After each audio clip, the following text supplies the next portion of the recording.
think that these are the wisest people in your community. These are the people that understand what the world looked like before the world looks like it looks right now, right? They understood a different reality. They had less to work with. In certain areas, they accomplished more. And I thought, man, this would be interesting just to kind of put that in perspective, right? So I'm going to go through this video again, but this time piece by piece, and sort of lean into the wealth creation aspect of each individual statement. So let's go back and let's watch this again and with a critical eye. Here we go. We're black people from the 1940s, and we stayed married because broken families were too expensive. Okay. Now, again, I'm not telling anybody to get married or stay married if that's not what you want to do. But all the studies show that families have an easier time building wealth than individuals. And one thing I want you to start paying attention to is whenever they start talking about how how it's so expensive or too expensive for a person to pay bills and do all these things on one, income, I want you to notice that they never really talk about a couple or two people doing it together. It's usually like one person trying to figure it out by themselves. That's not really how capitalism is best conquered. Teamwork does make a difference. I'm not saying that everyone has to go do this. I'm saying that if you do it, if almost all of us choose a relationship at some point, but a relationship really is an investment, and taking that time to investigate before you invest is absolutely essential because that can make the difference between life or death financially. All right, next point.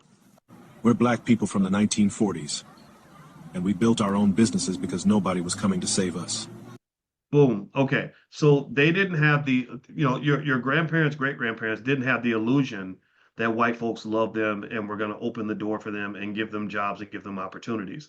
So they said, okay, nobody's coming to save us. We have to save ourselves. Maybe it would be easier if we did have some help, but sort of this idea, it almost feels like hopelessness, right? Like I'm giving up any hope that my oppressor is going to come save me from my oppression.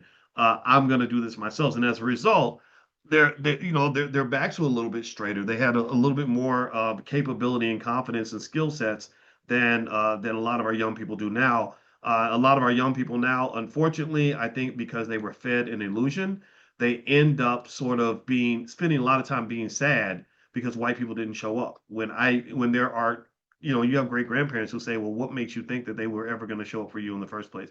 Nothing against white people, but it's just the reality. So here's the next one. We're black people from the 1940s, and we kept our money in our own communities because power doesn't travel far when it leaks. Okay. Power doesn't travel far when it leaks. Remember, we talked about this yesterday, that your money circulates just like air circulates in your house. So when you turn on the air condition and you want to be energy efficient, and it's hot outside, you shut the windows, right? If you have a leak, then that's going to cause your electricity bill to go way up, and your house is going to be hot. So you end up spending the most money to have a hot house because you never shut the window. So ultimately, a lot of black economics could be solved. About 90% of the black economic problems could be solved by simply shutting the leaks and shutting the windows. What does that mean? Well, that means that if we simply did something like redirected just an extra 10% of black spending, the extra 10% of that 1.6, 1.7 trillion that we spend every year, and we directed that toward black owned businesses, well, 10% of 1.7 trillion is $170 billion. That means we could create 170 billionaires every year. We could, or 170,000 millionaires, right? Because a billionaire is 1,000 millionaires, right? Or $170 billion businesses